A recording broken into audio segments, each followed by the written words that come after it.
இந்த அருட்பெரும் ஜோதி அருட்பெரும் ஜோதி தனிப்பெரும் கருணை அருட்பெரும் ஜோதி. அன்பு வடிவம் அம்மா வந்தனம், அம்மா வந்தனம். திரையோதசம் அப்படின்னு அதை பற்றி கேட்டிருந்தீங்கம்மா.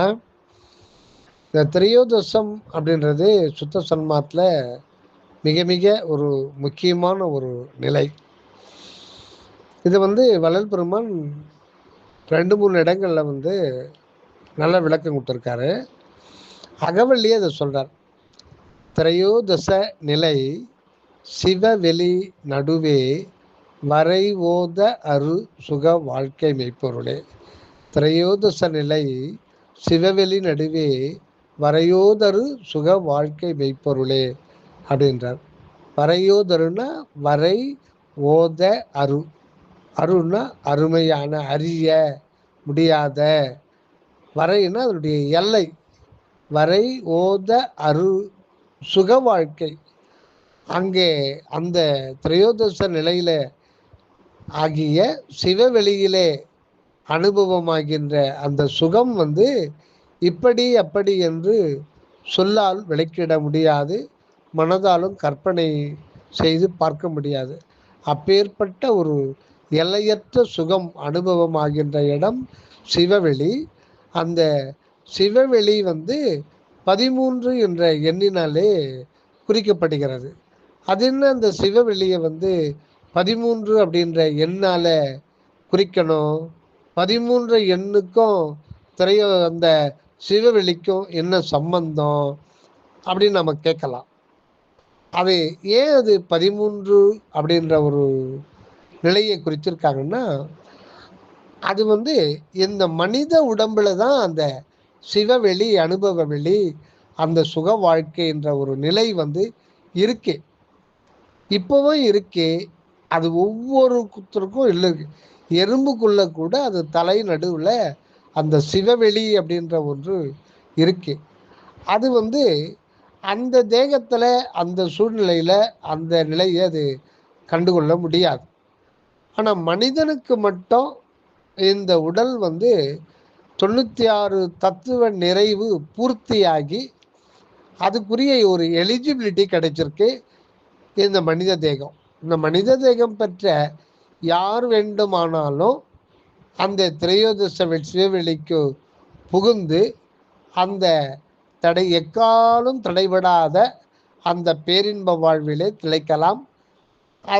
அதில் தான் இங்கே தான் மரணமில்லா பெருவாழ்வு இருக்குது அப்படின்னு சொல்கிறார். அந்த சிவவெளியை பற்றி சொல்லும்போது தான் வள்ளல் பெருமான் என்று வருமோ நாளைக்கே வருமோ அல்லது மற்ற என்று வருமோ அறியேன் எம்கோவே துன்று மல வெம்மாயற்று வெளிக்குள் வெளி கடந்து சும்மா இருக்கும் சுகம் அப்படின்றார். இங்கே சொல்லப்படுகிற அந்த வெளிக்குள் வெளி அப்படின்றது என்ன அப்படின்னா, அதுதான் வெளிக்குள் வெளி போக போக போக நமக்கு 13வது நிலையில் இருக்கிறது தான் அந்த சிவவெளி என்கின்ற திரையோதசாந்த சிவவெளி.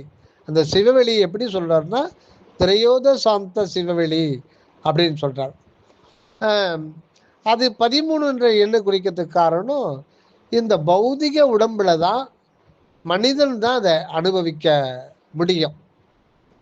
ஏன்னா அந்த இறைவன் தான் இங்கே மனிதனாக வந்திருக்கிறார் என்பது தான் நமது உண்மையை நாம் அறியாத நமது ரகசியம். ஆக அவனே இவனாய் வந்திருக்கிறார். அன்றி இறைவனுக்கு அந்நியமாக புதிதாக யாரோ ஒருவர் இங்கு இருந்து கொண்டு இருக்கவும் முடியாது, எதையும் அனுபவிக்கவும் முடியாது. இங்க அனுபவம் என்கின்ற ஒன்று ஒரு உணர்வு புள்ளியில தான் நமக்கு அனுபவமாகுது. ஆனால் அந்த உணர்வு புள்ளி இப்போ புறத்தில் இருக்கின்ற ஒரு விஷயாதிகளை தான் அது அனுபவமாக பெற்றுக்கொண்டிருக்கிறது. இது முறைப்படி கடந்து அதுக்கப்புறம் இந்த உலகியல் அனுபவங்கள்லாம் உண்மையான அனுபவம் அல்ல, இயற்கையான அனுபவம் தான் அனுபவம். அந்த அனுபவம் இந்த உடம்புக்குள்ள 13வது ஸ்டேஜில் தான் அந்த இயற்கை அனுபவம் அப்படின்ற ஒரு அனுபவம் இருக்குது. அந்த இயற்கை அப்படின்னாலே அது இறைவனை தான் குறிக்குது. அதுதான் வள்ளல் பெருமான் நடராஜபதி மாலையில் இயற்கையே உண்மையாய், இயற்கையே விளக்கமாய், இயற்கையே இன்பமாய் அப்படின்றார். இந்த இயற்கை அப்படின்னாலே அதை பிரிக்கும்போது இயல் கை அப்படின்னு சொல்லிட்டு பிரியும். கை என்ற ஒரு எழுத்து தான் அது, ஆனால் அது ஒரு மொழி. கை என்ற ஓர் எழுத்து ஒரு மொழி 2 பொருள்களை தன்னகத்தை கொண்டது. கை அப்படின்னா இருப்பை குறிக்கும், இருத்தல், இருப்பு. இப்போ ஒரு ஜவுளி கடைக்கு பண்ணோம்னா ஒருத்தர் ஏதோ ஒரு புடவை ஒரு அம்மா கேட்குறாங்க. அந்த இப்போ உதாரணமாக நயன்தாரா புடவை கேட்குறாங்கன்னு வச்சுங்க. அவன் கடைக்காரன் அதை இது பண்ணுறவன், இல்லைம்மா அது பழைய பேசணு, இப்போ வேறு யாரோ புதுகை நடிகை வந்திருக்காங்க, அவங்க பேரில் தான் இப்போது திருப்பூர்லேருந்து வருது, பாம்பேலேருந்து வருது, அதை வாங்கிக்கணும். யோ உனக்கு அதெல்லாம் வேணாம், எனக்கு நான் கேட்குற புடவை இருக்குதா இல்லையா, போகிறேன்னு புறப்பட்டுறாங்க. அப்புறம் எதிரில் கேஷில் அவர் உட்காந்துக்கிறார் கவுண்டரில். என்னம்மா ஏம்மா போகிறீங்கன்னா, நான் கேட்குற புடவை இல்லைன்றாங்க. என்னையே கேட்டாங்க அந்த அம்மா நயன்தாரா புடவை கேட்டாங்க. அது இல்லை சார். யோ போயிட்டு பாருயா, உள்ளே போய் பாரு, கம்ப்யூட்டரில் எடுத்து பாரு, நம்ம கையில் அந்த இது நம்ம கையில் ஸ்டாக் இருக்கா இல்லையான்ட்டு. அவர் பார்க்குறாரு, பார்த்து இருக்குது சார், ஒன்றே ஒன்று தான் நம்ம கையில் இருக்குது அப்படின்னு. அப்போ அந்த கைன்றது இருத்தல், இருப்பை குறிக்குது, இருப்பை குறிக்குது. இன்னொன்று, கை என்பது அனுபவத்தை குறிக்கும். இப்போ இன்னொரு அதுக்கு ஒரு உதாரணம் கொடுக்குறான். ஒரு கம்பெனியில் இன்டர்வியூ வைக்கிறாங்க, டிரைவருக்கு ஆள் எடுக்கிறாங்க. அது கார் டிரைவருக்காக ஒரு 10 பேர் வர்றாங்க. மேனேஜர் எல்லாம் இன்டர்வியூ பண்ணுறாரு. இதில் என்னன்னா, அவங்க ஜீப்பை வச்சுன்னு இருக்காங்க. அந்த கம்பெனியில் சில பொருள்களை வேற ஒரு கம்பெனி கொண்டு போகணும். அந்த டிரைவர் அடிக்கடிக்க ஜீப் டிரைவரு லீவ் போட்டுடுறான். அதனால் அந்த மாதிரி டைமில் ஜீப்பும் ஓட்ட தெரியுமா அப்படின்னு வந்தவளை ஒருத்தரை கேட்குறாரு. ஒரு டிரைவர் சொல்கிறாரு, சார் அது எனக்கு கை வந்த கலை சார் அப்படின்றான். கை வந்த கலைன்னா எனக்கு அனுபவம்னு அர்த்தம். ஆக கை என்ற ஒரே சொல்லு அனுபவத்தையும் குறிக்கும், இருப்பையும் குறிக்கும். அனுபவம்னு சொல்லிட்டு தனியாக இருக்காது, ஒரு இருப்புக்கு தான் அங்கே அனுபவம் தேவைப்படுது. அந்த இருப்பு தான் இருத்தல், இருக்கிறேன். ஆக இருக்கிறேன் நாம் சொல்கிறோமே, அது அந்த வெளி, அது ஒரு உணர்வு வெளி. அது எதனால் ஆனதுன்னு நம்ம அது எந்த மூலப்பொருளால் ஆனதுன்னு நம்ம யாருமே அதை பற்றி கேட்குறத இருக்கிறோம். ஐஸ்கிரீம் சாப்பிட்டா இனிக்குது, நல்லா இருக்குது, அவ்வளோதான். அது யாருக்கு இனிக்குது, எந்த மையத்தில் போய் அது அனுபவமாகுது, அந்த மையம் திடீர்னு எப்படி வந்தது, அப்படி திடீர்னு வர முடியுமா, திடீர்னு யாரா இந்த இருத்தல் அப்படின்ற உணர்வு திடீர்னு வருமா அப்படின்னு நம்ம யாரும் அதை பற்றியே நினைக்கிறதில்ல. அதனால தான் அந்த துன்பம்ன்றது.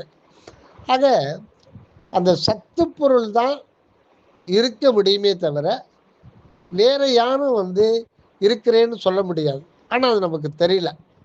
ஆக இயற்கை உண்மை, இயற்கையே உண்மையாய், இயற்கையே விளக்கமாய், இயற்கையே இன்பமாய், இது 3 இருப்பும் விளக்கமும் அனுபவம் தான் அனுபவம் சொல்கிறது, இன்பமும். அதுக்கு உண்மைன்றது தான் இருத்தல், இருப்பு.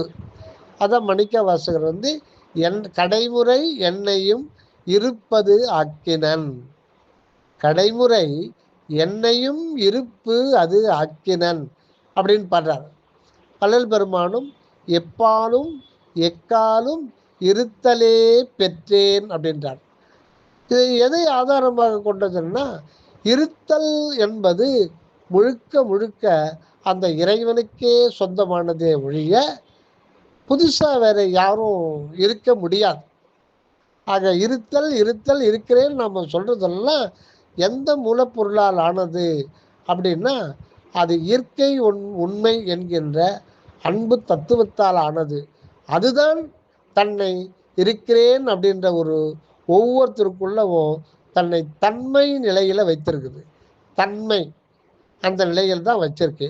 அதுதான் சுயம் அப்படின்னு நம்ம சொல்றோம். சுயம், சுயத்தை தரிசித்தவன் சுதர்சன், சுய தரிசனம் சுதர்சனம். ஆனால் நம்ம இருக்கிறேன்னு சொல்கிறோமே தவிர அதுதான் சுயம். எந்த ஒரு சுயத்தை செல்ஃப்னு சொல்கிறோம், செல்ஃப். ஆனால் அதை பற்றி தெரியாமலே இருந்து கொண்டு இருக்கிறோம். ஆனால் அது எப்படி நம்மால் இருக்க முடியாது அப்படின்னு நம்ம நினச்சே பார்க்குறதில்ல. அதுக்கு உள்ளே போய் பார்த்த உணர்வு என்கின்ற ஒன்று புதிதாக வர முடியாது. இல்லது வாரா, உள்ளது போகா, உள்ளதே உள்ளது. அதுதான் வள்ளல் பெருமான் இந்த வாரீர் சிவகாம வள்ளி மணாளரை வார்ந்த பாடலை உள்ளதே உள்ளது வில்லது என்றீரே வாரீர் அப்படின்னு சொல்லுவார். உள்ளதே உள்ளது, என்றும் உள்ளது, எங்கும் நிறைந்த அந்த அகண்டாகாச வெளிமுற்றும் நிறைந்த அந்த சத்து பொருள் என்றும் உள்ளது. அதுதான் இப்பொழுது நம் அனுபவத்திலும் உள்ளது, நாம உள்ளது. இந்த உண்மையை அறிந்து வில்லது, அதை வெற்றி கொள்வாயாக. அதுதான் உன்னுடைய வாழ்க்கையில் இலக்கு, அதுதான் வாழ்வினுடைய வெற்றி. ஆக இதை நீ அனுபவத்தில் கொண்டு கொள்வாயாக. இந்த உண்மையை நீ வெற்றி கொள்வாயாக. இல்லைன்னா நம் வாழ்க்கையில் நாம் தோல்வியை தான் தழுவோம், மரணத்தை தழுவோம். உள்ளதே உள்ளது. ஆக அகண்ட வெளிமுற்றும் உள்ளது தான் இங்கே விலங்கு நிலையில் உள்ளது. அதுதான் நமக்குள்ள தலைக்கு நடுவில் அது சிவவெளியாக இருக்கிறது. அதுதான் 13வது ஸ்தானத்தில் இருக்குது. அந்த 13 என்னன்னு இப்போ பார்ப்போம். அதாவது நம்ம யாரெல்லாம் மனிதன் சொல்கிறோம்? இந்த உடம்பை பார்க்குறோம், கண்ணாடியில் பார்க்குறோம், அழகாக இருக்கும், என் முகம் இப்படி இருக்குது, இதுதான் நான். அந்த குரூப் ஃபோட்டோவில் பார், அந்த ஓரமாக கை கட்டிங்கிற பார், அதுதான் நான். ஓ நீ இதுவா, நீ பக்கத்தில் இதுவா, அதுதான் நீ. ஆக இந்த பூத உடம்பு, ஐம்பூதத்தாலான இந்த பூத உடம்பைத்தான் நான் அப்படின்னு அந்த ஒரு தப்பான ஒரு கருத்திலேயே நம்ம காலம் ஃபுல்லாக வாழ்ந்துட்டோம். இந்த நிலைக்கு பேர் பூத நிலை. பூத நிலையே தன்னதாக கொண்டு வாழ்ந்துட்டுருக்கோம். அதுதான் அந்த பஞ்சபூதங்களாலானது தான் இந்த உடம்பு. இன்னொரு வகையில் சொல்லணும்னா இது சாப்பாட்டு, இதனுடைய தன்மாற்ற நிலை. இன்னொரு கோணத்தில் சொல்லணும்னா இது மண் கூறு, அது மண்ணாலான ஒரு கூறு அல்லது சோற்றின் தன்மாற்ற நிலை. இன்னொரு கோணத்தில் ஐம்பூதங்களின் ஒரு பூதாணுக்களின் தொகுப்பு. இதுதான் பூதநிலை. ஆக இதுதான் நமக்கு சத்து பொருளாக தருது. இதை தான் ஒரு ஆளாக நினைக்கிறோம், இதுதான் நபராக நினைக்கிறோம், இதுதான் மனிதனாக நினைக்கிறோம். நேற்று சாப்பிட்ட இட்லி தோசை சோறு தான் இன்னைக்கு அணுவாக பெருசாகி இவ்வளோ பெரிய 60 கிலோ 70 கிலோ வெயிட்டாக இருக்குதுன்றது நம்ம உணரலையே. அதனால தான் அருணிகனார் சொல்லுவார், ஒரு பூதரும் அறியா. அதாவது நிலம், நீர், நெருப்பு, காற்று, ஆகாயம், இந்த 5 பூதங்கள் தொகுப்பு தான் இது. அப்படி இருந்தாலும் இந்த மண்கூறாக மிகுந்துள்ளதை இந்த மண்ணாலான தேகம் அப்படின்னு சொல்லுவாங்க. ஒரு பூதரும் அறியா தனி வீட்டில் உரை உணர்வு அற்று இரு அப்படின்றார். ஆக அந்த தனி வீடு என்பது என்னன்னா அதுதான் ஆன்மா. அது இந்த உடம்புல நிராதார நிலையில் அதுக்குள்ளதான் அந்த சிவவெளி இருக்கு. ஆக இது சரவண சாமி அதே கருத்து சொல்லுவார். ஓர் அணு காண்குவர் தயவு கண்ணினர் தேரார் பூத காட்சியில் எனும். ஓர் அணுன்னா இந்த ஆன்மணு.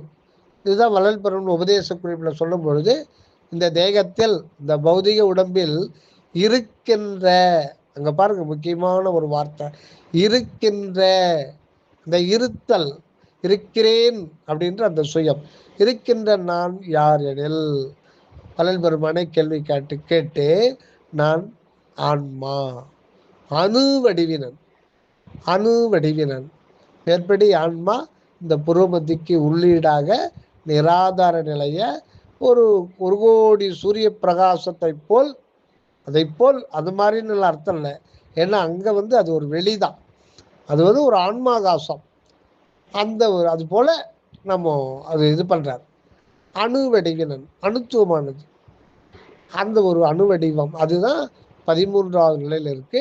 இது இந்த தேகத்துல இருந்தாலும் தனித்தே இருக்கும். இப்போ இந்த பூத நிலை தான் நமக்கு முதல்ல தெரியுது. இதைத்தான் ஒரு ஆளாக, சத்து பொருளாக, மனிதனாக, ஒரு நபராக, ஆனால் ஏன்னு சொல்லப்போனால் இதைதான் ஆன்மாவை நினச்சிட்டு இருக்கோம். இந்த புற தோற்ற நிலை கண்ணுக்கு தெரியறது, நம்மையும் அது மாதிரி தான் நினச்சிக்கிறோம். எதிரில் பார்க்குற அத்தனை பேரையும் அப்படித்தான் நினைக்கிறோம். இந்த நிலையாக நாம் எங்கு கண்டு கொண்டுள்ளோம் என்றால் இந்த பூத நிலையில் தான் நமது இருப்பை கண்டு கொண்டிருக்கின்றோம். இதுதான் வள்ளல் பெருமான் புன்புலால் உடம்பின் அசுத்தமும் இதனில் புகுந்து நான் இருக்கின்ற புணர்ப்பும் என் பொலா மணியே எண்ணி நான் எண்ணி ஏங்கிய ஏக்கம் நீ அறிவாய். ஆக இந்த நான் இருக்கிறேன் என்கின்ற இந்த இருத்தல், வள்ளல் பெருமான் சொன்ன எப்பாலும் எக்காலும் இருத்தலே பெற்றேன். மணிவாசகர் சொன்னார், கடைமுறை என்னையும் இருப்பு அது ஆக்கினன். அந்த இருப்பு இருத்தல் எல்லாமே சத்து பொருள், ஏக வஸ்து தான் இருந்து கொண்டிருக்கிறது.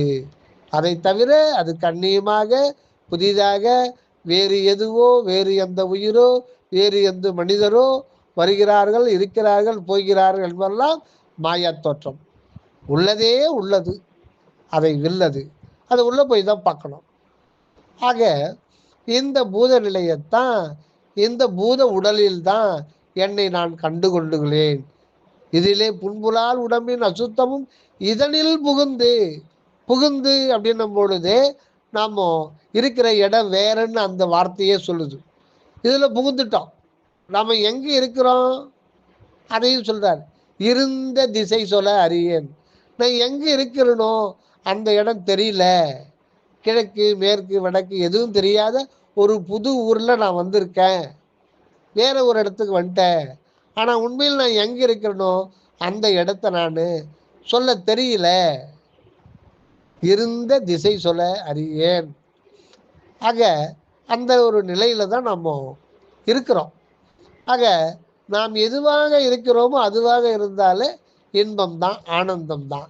நாம் எதுவாக இல்லையோ, நாம் நாம் எதுவாக இல்லையோ அதுவாக நம்மை அந்த இடத்திலே இந்த தத்துவ நிலையிலே மண் கூறாகிய இந்த உடம்பிலே நம்மை கண்டு கொண்டுள்ளோம். அந்த ஒரு நிலை தான் இதனில் புகுந்து நான் இருக்கின்ற புணர்ப்போம் என்பொலாமணி. இதை நினைத்து இந்த தேகமே நான், தேகமே நான் என்ற இதை தாண்டி உண்மையான நான் எங்கே இருக்கிறேன், நான் எப்போ நான் கண்டு அடைவேனோ அப்படின்னு வேண்டார். இதுதான் முதல்ல நாம் பார்க்கறது. இதுக்கு அப்பால கண்ணுக்கு தெரியாதுங்கிறது தான் மனம். இந்த மனம் 4 பிரியும்.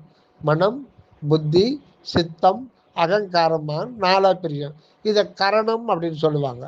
இது கரண நிலை. இப்போ இந்த நிலை பூத நிலை, கரணநிலைன்றது வெளி அப்படின்னு சொல்லலாம். இது பூதவெளி, கரணவெளி. இப்படியே உள்ள போக போக சூக்ஷ்மமா போயிட்டே இருக்கும். இப்போ பூத உடம்பு ஸ்தூலம் நல்லாவே தெரியுது. ஆனால் ஒருத்தருடைய பூத உடலை, ஸ்தூல உடலை நம்ம கண்ணால் பார்க்குறோம். அதுதான் நம்ம இல்லைன்னாலும் அதுதான் நபர், அதுதான் ஒரு ஆள், அதுதான் ஆன்மா அப்படின்னு பார்க்குறோம். ஆனால் அதை விட சூக்குமமாக இருக்கிறது மனம் பெற்றவன் தான் மனிதன், மனதை உடையவன் மனிதன். ஆனால் இந்த மனதில் அவன் மனம் எப்பேற்பட்டது நமக்கு தெரியுமா? அவனுக்கு மட்டும்தான் சாட்சி. அவன் வாயிலிருந்து உதிக்கிற வார்த்தையை வச்சுத்தான் நாம் அவன் இன்னான், இப்பேற்பட்டவன், அவன் நல்லவன், கெட்டவன், பொறாமை பிடித்தவன், கர்வம் பிடித்தவன், தீயவன், திருடன், இப்படிலாம் நம்ம தெரிஞ்சிக்க முடியும். ஆனால் அது சில பேர் தனது நிலையை மறைச்சிட்டு வேற மாதிரி பேசும்போது அவன் நல்ல மாதிரி நாம் நினைக்கிறோம். ஆக மொத்தத்தில் ஒருவருடைய மனத்தை பற்றி நம்ம தெரிஞ்சிக்க முடியாது. பலகால் பழகினா கூட அது தெரிஞ்சுக்கிறது கஷ்டமாயிடும். ஆக அது ரொம்ப சூக்குமான நிலை. ஆக ஸ்தூலமான நிலைக்கு அடுத்தது சூக்குமாக இருக்கிறது கரணநிலை அல்லது கரண வெளி. அதுதான் மனோ பிரதேசம். அடுத்தது பூதநிலை, கர்ணநிலை, பிரகிருதி நிலை. இதுக்கு அடுத்தது இருக்கிறது தான் பிரகிருதி தத்துவம். இந்த பிரகிருதி தத்துவத்தில் ஏகப்பட்ட ஒரு இதெல்லாம் அடங்கியது தான் நமக்கு சூக்கும தேகமாக உயிர் வடிவமாக நமக்கு இருக்கிறது. அதை பிரகிருதி தத்துவம்னு சொல்லுவாங்க. அதில் நிறைய அதில் இருக்கு. அதில் ஆற்றல், உணர்வு, அக்னி தத்துவம் எல்லாமே அதிசுக்கமாக அந்த காற்று தத்துவமே உயிராக இருக்குது. அதிசுக்கமான இதில் நெருப்பே உயிர் ஆற்றலாக இருக்குது. அது பிரகிருதி தத்துவம் பற்றி நம்ம தெரிஞ்சிங்கன்னா சைவ ஆகமத்துக்குள்ளே போனால் நிறைய தெரியும். அது ரொம்ப அவுட்டரில் தெரிஞ்சுன்னா போகணும். இந்த பிரகிருதி தத்துவம் தான் நமக்கு சுக்கும உடம்புலாம் இருக்குது. அந்த மனிதனே அந்த நிலையில் அனுபவத்தைப்படுறான். அது பூதநிலை, கர்ணநிலை, பிரகிருதி நிலை, அப்புறம் அப்படியே அதிசுக்கமாக மாயா சக்திகள்லாம் அடிச்சது. அதுதான் நம்மளை ஆட்டி படைச்சது. அதை அப்படியே வரிசை சொல்ல வர பாருங்க. வள்ளல் பெருமான் இதில் ஒருநிலை பகுதியில் நோட் பண்ணியிருக்காரு. அது சிலது மாறுபட்டு எனக்கு ஞாபகம் இல்லை. பூதநிலை, கர்ணநிலை, பிரகிருதி நிலை, மோகினி நிலை, அடுத்தது மாயா நிலை, அசுத்த மாயா நிலை, அசுத்த மகா மாயா நிலை, சுத்த மாயா நிலை, சுத்த மகா மாயா நிலை, சர்வ மகா மாயா நிலை, குண்டல் நிலை, பிரகிருதி நிலை, பரிகிரக நிலை, 12 நிலைகள். அப்புறம் கடைசியில் இருக்கிறது தான் 13வது நிலை. இது கீழே இருந்து மேலே போகும்போது. ஆனால் உண்மையில் அப்படி இல்லை. 13வது நிலை தான் முதல் நிலை. அதுதான் உள்ளொளி, சிவவெளி, அருட்ஜோதி நிலை. அந்த அணு நிலையில தான் இருக்குது. ஒரு புள்ளி, ஒரு குண்டு சுண்டி அளவு தான் அது ஒரு வெளி தான். அங்கிருந்து தான் அனைத்தும் விரிந்து வெளியில் நமக்கு எவ்வளோ பெரிய தூள உடலாக இருக்குது. ஆக இது எல்லா பெரிய இதுக்கும் மூலநிலை பார்த்திங்கன்னா அணுநிலை தான். அதுதான் இந்த உடல்லேருந்து மேல் நோக்கி போகும்போது அது 13வது நிலை இருக்குது. உண்மையில் கடவுளுக்கு அதுதான் அங்கிருந்து தான் முதல் நிலையே அங்கு தான் ஸ்டார்ட் ஆகுது. அதனால தான் இதில் திருவடி புகழ்ச்சியில் தனி முதலாகிய இதில் கூட அகவலில் வரும். தனி முதலாகிய அப்படின்னு வரும். தனி முதல்ன்ற இடத்துல பல இடத்துல வள்ளல் பெருமான் சொல்கிறார். அந்த தனிநிலை அனுபவம் அதுதான் முதல்ல. கடவுளுக்கு அதுதான் முதல்ல. அதிலிருந்து தான் அனைத்து விருது இருக்குது. ஆக நம்ம நிலையிலிருந்து பார்க்கும்போது அது 13வது நிலை. அதுதான் திரையோதசம் அப்படின்னு சொல்கிறது. இன்னொன்று திரையோதசம் அப்படின்னு பார்த்தீங்கன்னா அமாவாசையில் முழு இருள் நிலை. அந்த நிலையில் தான் நமக்கு முதல்ல புல் பூண்டு தேகம் கிடைக்கிறதுக்கு முன்னாடி எந்த உணர்வும் அனுபவம் இல்லாத நிலையில் நம்ம தனது இருப்பே தான் அறியாத ஒரு ஜடம் போல இருந்த இருள் நிலை தான் அமாவாசைக்கு இருக்குது. ஏன்னா உள்ளே இருக்கிற ஒரு நிலையும் அண்டத்திலையும் இது ஒரு அடையாளப்படுத்தப்படுகிறது இறைவன் அருளாலே. ஆக அந்த அமாவாசை நிலை அப்படின்னு நம்ம பார்த்தோம்னா நமக்கு முதல் உடம்பு ஆகிய தாவர உடம்பு கிடைக்கிறதுக்கு முன்னாடி நம்ம அமாவாசையாக தான் இருந்தோம். இப்போ கூட பல ஆதிகளை அமாவாசைன்னு பேர் வச்சுருப்பாங்க. எந்த பேர் வச்சாலும் ஆனால் அமாவாசைன்னு தான் கூப்பிடுவாங்க. ஆக அந்த நிலையில் அமாவாசைன்னா அறிவே இல்லாத நிலை. அறிவு ஒரு அணுவளவு கூட அனுபவமாகாத நிலை. அறிவே வடிவானது தான் அந்த சித்து. ஆனால் அது அனுபவத்துக்கு வராத ஒரு நிலை அமாவாசை. அப்புறம் அந்த அமாவாசை முதல் நாள் முடித்த பிறகு தான் அது அமாவாசை ஒரு நாள், துவிதியை 2வது நாள், அமாவாசை துவை பிரதமை 3வது நாள் சாயங்காலமாக உங்களுக்கு லேசான ஒளி கீர்த்து ஒரு இது மாதிரி ஒரு பகர வடிவ குழி மாதிரி அதுதான் இறைவன் தலையில் அடைஞ்சுக்கிறது. அப்போ தான் அந்த சிறு வெளிச்சம் தோன்றுது வானத்தில். இது 2.5 நாளில் தோன்றும். ஆனால் 3 நாள் கணக்கு. இப்போ அங்கிருந்து 13 நாள் ஆகிறதுக்கு தான் நமக்கு இந்த மனித பிறவி நமக்கு கிடைச்சிருக்கு. இங்கே தான் அருள் மெய்ஞானம் நிறைவாகுது. அங்கிருந்து 13வது நிலையில் தான் பௌர்ணமி. பௌர்ணமின்றது ஞான நிறைவு. அது 13வது நிலை. அதுதான் திரையோதச நிலை. இந்த இப்படி பிண்டத்திலையும் அண்டத்திலையும் இந்த 13 வந்து நம்ம தமிழகத்துல தான் இந்த தமிழ் மொழிகள் தான் இதெல்லாம் தெரிஞ்சிக்க முடியும் இறை உண்மையை. வேற எந்த ஒரு நாட்டிலையும் எந்த ஒரு மொழியிலையும் எந்த ஒரு வேதத்திலையும் இவ்வளவு பெரிய உண்மையை தெரிஞ்சுக்க முடியாது. ஆக தமிழ் என்பதே சுத்த சிவானுபூதியை லேசிலே கொடுக்கின்ற மொழி அப்படின்னு சொல்லிட்டு வள்ளல் பெருமான் சொல்றார். அதனால இதெல்லாம் புரிஞ்சுக்கிட்டு அகம் நோக்கி நம்ம பயணிக்கிறதுக்கு இதெல்லாம் வந்து ரொம்ப ஒரு மிக மிக உபயோகமா இருக்கும் இந்த புற தத்துவ விளக்கங்கள்லாம். இது இன்னொன்று பார்த்தீங்கன்னா, இந்த திரையோதச நிலை தான் உண்மையில நமக்கு சொந்த நிலை. அதுதான் நம்முடைய சொந்த நிலை. அந்த இதுதான் வந்து அருட்பெருஞ்சோதி மகாமந்திரத்துல அருட்பெருஞ்சோதி தனிப்பெரும் கருணை, இதுதான் மகாபாரத சூக்கும நிலை. இது அருட்பெருஞ்சோதி தனிப்பெரும் கருணை. இப்ப தமிழ்ல வந்து ஒரு இலக்கணத்துல செய்யுள் அமைக்கும் போது அதெல்லாம் வந்து பார்த்தீங்கன்னா, ஒரு வார்த்தைக்கு இத்தனை அழகு முடிஞ்சுன்னா அது அடுத்த இதாக போயிடும். அது ஒரு இலக்கணத்தில் நிறைய வரும். அழகு எண்ணிக்கைன்னு ஒரு கணக்கு இருக்குது. அது சிலபல், அசை அந்த மாதிரி சொல்லலாம். அதில் வந்து மெய் எழுத்தை சேர்க்க மாட்டாங்க. அது உயிரெழுத்தோடோ உயிர்மெய் எழுத்தோடோ சேர்ந்துடும். அது தனியாக வராது. அசை அல்லது அழகு அல்லது சிலபல், ஆங்கிலத்தை சிலபல் சொல்லுவாங்க.